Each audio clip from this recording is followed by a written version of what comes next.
আজকে আমরা মূলত আমাদের দ্রব্যমূল্য পরিস্থিতি রমজানের প্রেক্ষিতে সরকারি নির্দেশনা প্রতিপালনের লক্ষ্যে নিয়মিত অভিযানের অংশ হিসেবে কারণ বাজারের পিটেন মার্কেট এলাকায় মোবাইল কোর্টের অভিযান পরিচালনা করি। আমাদের সাথে আপনারা যেমনটা আমাদের র্যাপিডের অধিনায়ক বলছিলেন, আমাদের র্যাপিডের সহায়তায় আমাদের সাথে ভোক্তা অধিকার সংরক্ষণ অধিদপ্তরের প্রতিনিধি আমাদের সাথে উপস্থিত ছিলেন। আমরা মূলত যে ধার্যকৃত মূল্য তার থেকে অতিরিক্ত রাখা, মূল্য তালিকা প্রদর্শন না করা এবং একই সাথে মূল্য তালিকা বা উল্লেখ না করা এই ধরনের অপরাধে 9টি মামলায় মোট 26,000 টাকা অর্থদণ্ড করেছি এবং অর্থদণ্ড আদায় করা হয়েছে। আজকের অভিযানের মূল উদ্দেশ্য ছিল মূলত আমাদের যারা বিক্রেতারা রয়েছেন তাদেরকে একটি সতর্ক বার্তা দেওয়া। পুরো রমজান মাস জুড়ে আমাদের যে বাজার মনিটরিং চলবে সেই বাজার মনিটরিং কার্যক্রম অংশ হিসাবে আমরা মূলত তাদেরকে প্রথমত সতর্ক করেছি। ভবিষ্যতে আমরা একই অপরাধের পুনরাবৃত্তি দেখলে আমরা কঠোর আইনি পদক্ষেপের দিকে পরিগণিত করব। এই পর্যায়ে আমি আমাদের ভোক্তা অধিকার সংরক্ষণ অধিদপ্তরের যিনি সহকারী পরিচালক আছে তাকে কিছু বলার জন্য অনুরোধ করছি। আমি শিকদার শাহিনুর আলম,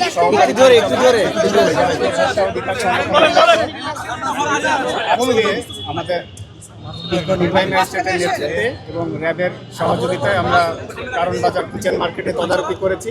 এখানে আমরা বেশ কিছু প্রতিষ্ঠান তদারকি করেছি, পাইকারি দোকান সহ খুচরা দোকান তদারকি করেছি, ফলের দোকান তদারকি করেছি। আমরা এই তদারকির প্রেক্ষিতে কিছু অনিয়ম পাওয়াতে আমরা আইনানুগ ব্যবস্থা নিয়েছি। ম্যাজিস্ট্রেট বলেছেন যে আমরা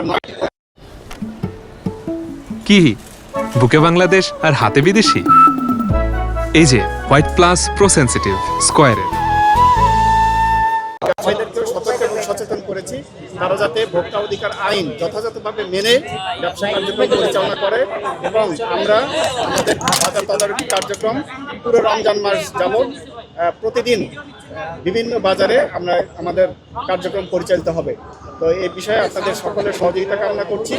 আমরা সম্মানিত ভোক্তাদেরকে আহ্বান জানাবো তারা যাতে যাচাই বাছাই করে সচেতনতার সাথে বুদ্ধিমত্তার সাথে যাচাই করে পণ্য সামগ্রী ক্রয় করার সিদ্ধান্ত নেন এবং বিক্রেতা বা ব্যবসায়ী বৃন্দদের প্রতি আমাদের আহ্বান থাকবেন তারা যাতে আইন মেনে এবং ক্রয় রসিদ সংরক্ষণ করে মূল্য তালিকা প্রদর্শন করে যৌক্তিক মূল্যে পণ্য বিক্রয় করেন। আমরা সেজন্য তাদেরকে সচেতন করেছি এবং এর অনিয়ম পাওয়া গেলে আমরা কঠোর ব্যবস্থা নিব। শাহিনুর ভাই যেটা বলছেন সেটা হচ্ছে সিন্ডিকেটটা আসলে বড় জায়গা থেকে হয়, যারা বড় বড় আমদানিকারক, সেখানে আসলে আপনাদের কোনো মনিটরিং আছে কিনা?